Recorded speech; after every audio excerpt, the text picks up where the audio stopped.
മുഖ്യമന്ത്രി വി.ഡി. സതീശൻ അവതരിപ്പിച്ച സംസ്ഥാന ബജറ്റിലെ ഒരു പ്രധാന പ്രഖ്യാപനമായിരുന്നു ക്യാമ്പസുകളിൽ റാഗിംഗ് തടയാൻ Sidharthan anti ragging and students welfare act നടപ്പാക്കുമെന്നത്.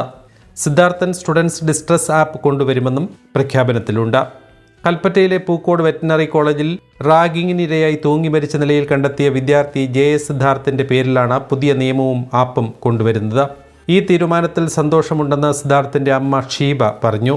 സർക്കാരിന്റെ ഈ തീരുമാനത്തിലൂടെ ഇനി ക്യാമ്പസിലും ഹോസ്റ്റലിലുമൊക്കെ കുട്ടികൾക്ക് മനസ്സിലുള്ളത് ഭയക്കാതെ പറയാൻ ഒരിടം ലഭിക്കുകയാണ്.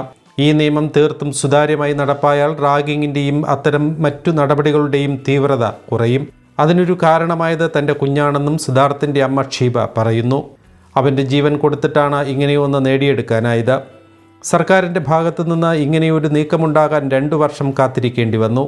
നേരത്തെ ഇതൊക്കെ ഉണ്ടായിരുന്നുവെങ്കിൽ ചിലപ്പോൾ തൻ്റെ മോൻ ഇപ്പോഴും ഉണ്ടാകുമായിരുന്നുവെന്നും അവർ പറയുന്നു.